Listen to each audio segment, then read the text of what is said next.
ଶୋଭିତ ସୁବୃହତ୍ ବନରୁ ତାଳ ଖାଇବାକୁ ସଖାଏ ପ୍ରସ୍ତାବ ଦେଇଛନ୍ତି।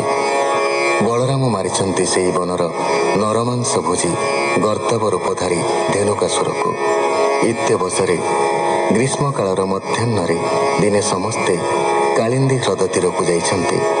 ପିପାସାତୁର ଗୋବୃଷାଦୀ ଏବଂ ଗୋପବାଳକଗଣ କାଳିୟ ନାଗର ବିଷାଗ୍ନି ଦ୍ୱାରା ବିଷାକ୍ତ ଥିବା ହ୍ରଦ ଜଳ ପାନ କରି ପ୍ରାଣଶୂନ୍ୟ ହୋଇ ପଡ଼ିଛନ୍ତି। କୃଷ୍ଣ ଅମୃତ ବର୍ଷିଣୀ କୃପାଦୃଷ୍ଟି ଦ୍ୱାରା ସମସ୍ତଙ୍କୁ ପୁନର୍ଜୀବିତ କରିଛନ୍ତି ଏବଂ କାଳିୟକୁ ଦମନ କରିବାକୁ ମନସ୍ଥ କରିଛନ୍ତି। ଶୁକ ଉବାଚ ଶୁଣ ରାଜନ କୃଷ୍ଣ କଥା ଜେଣେ ଖଣ୍ଡିବ ଭବ ବ୍ୟଥା। ରଜନୀ ହୋଇଲା ପ୍ରଭାତ ବନେ ଚଳିଲେ ଗୋପୀନାଥ। ଗୋପ ଗୋବତ୍ସା ସଙ୍ଗେ ଘେନି ସୁସ୍ୱରେ କଲେ ବେଣୁଧ୍ୱନି। ଗୋପାଳେ ବନୁ ପୁଷ୍ପ ତୋଳି କାଳିନ୍ଦୀ ହ୍ରଦ ତଟେ ମିଳି। ତୀରେ କଦମ୍ବ ତରୁ ବନ ଦେଖି ବାଳକେ ତ ସମନ। ବୃକ୍ଷେ ଉଠିଲେ ଧାତିକାରେ ଗାଈ ଚରାନ୍ତି ନଦୀ ତୀରେ। ଗୋବିନ୍ଦ ବୃକ୍ଷ ତଳେ ରହି ବିଚାର କଲେ ଭାବଗ୍ରାହୀ। ଗଭୀର ନିର୍ମଳ ଶୀତଳ ବିଷେ ଦୂଷିତ ପୁଣ୍ୟ ଜଳ। ଏ ଜଳେ କାଳିୟ ନଥିବ ଜଳ ପିଇବେ ସର୍ବଜୀବ। ହେମନ୍ତ ମନେ ବିଚାରିଲେ କଦମ୍ବ ବୃକ୍ଷରେ ଉଠିଲେ। ପରୀକ୍ଷିତ ଉବାଚ ଭୂମୁନି କାଳିନ୍ଦୀ ହ୍ରଦର କାଳିୟ କରିଥିଲା ଘର। ଗୋବିନ୍ଦେ କି କଲା କ ଦୋଷ କିମ୍ପା ତା ଗର୍ବ କଲେ ନାଶ। କହ ତାହାଙ୍କ ବାଳ କେଳି ବୋଲେ ପରୀକ୍ଷ ଦଣ୍ଡଧାରୀ। କାଳିୟ ଦର୍ପ ଚୁରି କେହ୍ନେ ଏ କଥା ଶୁଣିବି ମୁଁ କର୍ଣ୍ଣେ। ଶୁକ ଉବାଚ ବୋଲନ୍ତି ବ୍ୟାସଙ୍କ କୁମାର। ଶୁଣ ପରୀକ୍ଷ ନୃପବର ଭାରା ନିବାରେ ନର ହରି। ମନୁଷ୍ୟ ଦେହେ ଅବତାରେ ଦୁଷ୍ଟ ନିବାରେ ସନ୍ଥ ପାଳି। ଦୟା ସାଗର ବନମାଳି କାଳିୟ ବିଷେ ଜଳ ନାଶ। ଜନ୍ତୁ ଏ ନ କରନ୍ତି ଗ୍ରାସ ଗରଣ ଯୋଗେ ଜଳବାଏ। ପକ୍ଷୀ ଏ ନ ଉଡ଼ନ୍ତି ଭଏ ବିଶେଷ ଗରଣ ଲହରୀ। ଜଳ ପିଅନ୍ତେ ଜନ୍ତୁ ମରି। ହେମନ୍ତ ଦେଖି ବନମାଳି ବିଚାର କଲେ ମନେ ଭାଳି।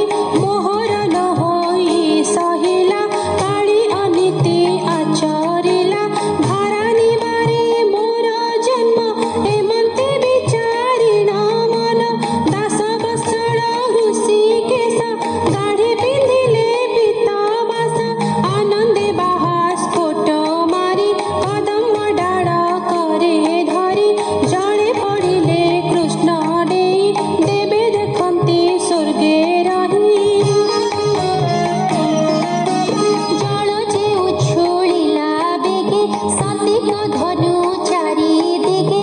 କୃଷ୍ଣର ବଳ ଅପ୍ରମିତ ସ୍ୱଭାବେ ମହିମାନନ୍ତ। ଖେଳନ୍ତି ବେନି ଭୁଜ ତାଡ଼ି ଶବଦ ମେଘ ଘଡ଼ଘଡ଼ି।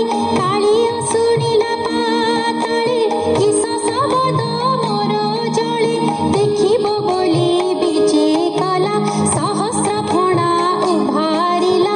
ନୟନେ ଦେଖିଲା ମାଧବ କୋପେ କମ୍ପଇ ଚକ୍ଷୁ ସ୍ରବ।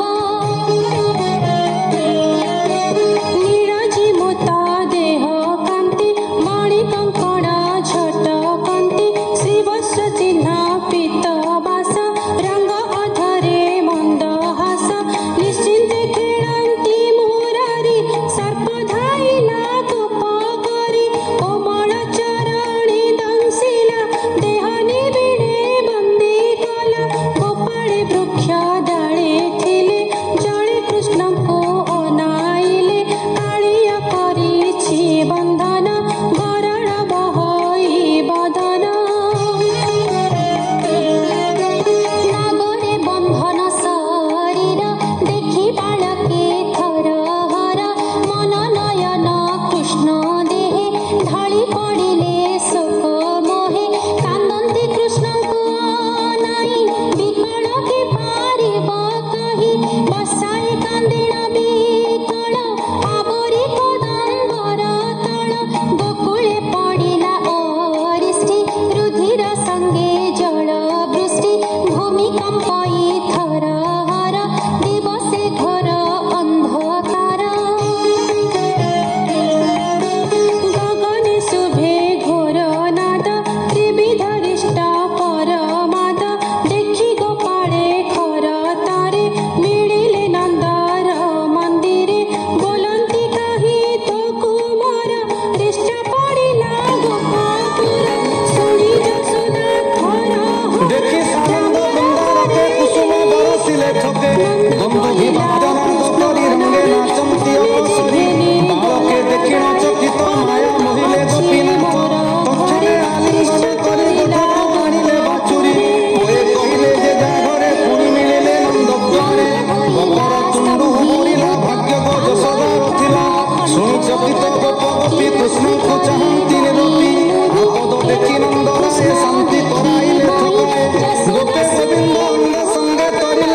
ମୂର୍ଚ୍ଛିତ ନିର୍ଜୀବ ହୋଇ ଭୂମିଗତ ପ୍ରଳୟ ମଣିଲେ ଜଗତ କୃଷ୍ଣର ଦେହେ ସର୍ପାଘାତ ଯଶୋଦା ଦେଖି ମୋହ ଗଲା ଗୋପୀଙ୍କ ସାହସ ଉଡ଼ିଲା କୃଷ୍ଣଙ୍କୁ ଚାହିଁ ଅଚେତନ ନନ୍ଦର ଦେହେ ନାହିଁ ଜ୍ଞାନ ବାଳୁତ କାଳୁ ଯେତେ ଗୁଣ ସୁମରି କାନ୍ଦେ ପୁଣ ପୁଣ ଗୋକୁଳ ମନ ଜାଣି ହରି କାଳିଅ ଅଛି ଦେହେ ଜଡ଼ି କୃଷ୍ଣର ଶରୀର ବଢ଼ିଲା କାଳି ଅଛନ୍ତି ନ ପାରିଲା କୃଷ୍ଣର ଦେହ ଭାଗ ଲାଗି ସର୍ପର ଗଣ୍ଠି ଛନ୍ଦ ଭାଙ୍ଗି ତକ୍ଷଣେ କୃଷ୍ଣଙ୍କୁ ଛାଡ଼ିଲା ସମ୍ଭାଳି ନ ପାରି ବୁଡ଼ିଲା ଉଠିଲା ଖଣ୍ଡେ ଦୂରେ ଯାଇ ଗର୍ଜିଲା କୃଷ୍ଣଙ୍କୁ ଅନାଇ ଫଣା ସହସ୍ରେ ଉଭାରିଲା ଗରଳ ଅଗ୍ନି ଉଦ୍ଗାରିଲା ଜିହ୍ୱା ବୁଲାଇ ଅନ୍ତରାଳେ ନାଗ କୋଟିଏ ଛନ୍ତି ମେଳେ ନାଗେ କରନ୍ତି ଫୁଫୁକାର ବିଷେ ପିଙ୍ଗଳ ଦୃଷ୍ଟି ତାର କୋପେ କୃଷ୍ଣଙ୍କୁ ଗୋଡ଼ାଇଲା ଶବଦେ ବ୍ରହ୍ମାଣ୍ଡ କମ୍ପିଲା ମାୟା ମନୁଷ୍ୟ ଅବତାର ତୀରେ ଦେଖନ୍ତି ସୁର ନର ସର୍ପଙ୍କୁ ଚାହିଁ ନର ହରି ବୁଡ଼ିଲେ ସର୍ପେ ମାୟା କରି